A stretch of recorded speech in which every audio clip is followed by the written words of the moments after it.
High, good morning everyone. গলা শুনে বুঝতেই পেরে গেছো গলার খুবই খারাপ অবস্থা।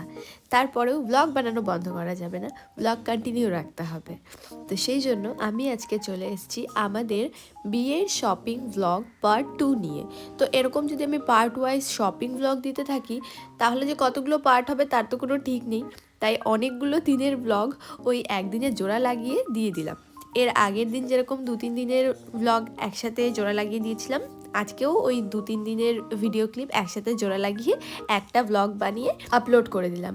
তো প্রথমে আমরা গেছিলাম কসমো বাজারে। অনেক দিন আগে ওইখানে একটা ব্যাগ পছন্দ করে রেখে এসেছিলাম, তো ওইটাই আনতে গেছিলাম। তারপরে গেলাম বিয়ের কার্ড বানাতে দিতে। আর বিয়ের কার্ডটা আমার মনে হয় যে খুব বেশি খরচা করে ওটার ওপর কোনো লাভ নেই, তাই ঠিকঠাক একটা প্রাইসের মধ্যে বিয়ের কার্ড অর্ডার দিয়ে এসেছি। তারপরে শ্যাম্বা এখানে লিখে দিচ্ছে পাত্র পাত্রীর যা যা লেখা প্রয়োজন। তো এগুলো লেখা হয়ে গেছে।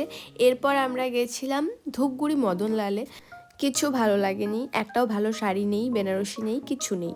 তো যাই হোক, পরে জানতে পেরেছি যে ধূপগুড়িতে নাকি মদনলালের অন্য কোনো ব্রাঞ্চ নেই, কারণ সাম্বার যে বাসি বিয়ের শাড়িটা ওইটা জলপাইগুড়ি মদনলাল থেকে কেনা হয়েছে। তো ওদের ব্যাগটা বাড়িতে এসে দেখলাম ওখানে লেখা আছে আমাদের অন্য কোনো শাখা নেই।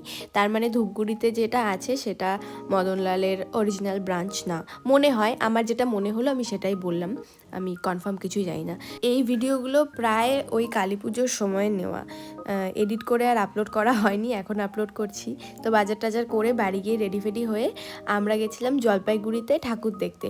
দীপিকা দিদিরা এসেছিল, আর আমরা এখান থেকে আমি, ছদ্দি ভাই, অলিক দাদা, আমরা 3জন গেছিলাম। আর মেসি ভাইরা তো বাড়িতেই ছিল।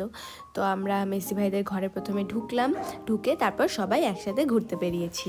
আসলে এখন যে ব্লগগুলো আপলোড করছি আমি নিজেও কনফিউজড হয়ে যাচ্ছি। আমার গ্যালারির এমন অবস্থা, কোনটা কবেকার ভিডিও ক্লিপ আমি নিজেই ভুলে যাচ্ছি। তাই চাইছি পুরনো যে ভিডিও ক্লিপগুলো আছে সেগুলোকে সুন্দরভাবে এডিট করে নিয়ে আপলোড করে দেওয়ার, তাতে করে নতুন ভিডিও ক্লিপগুলো সাথে সাথে আপলোড করে দিতে পারবো।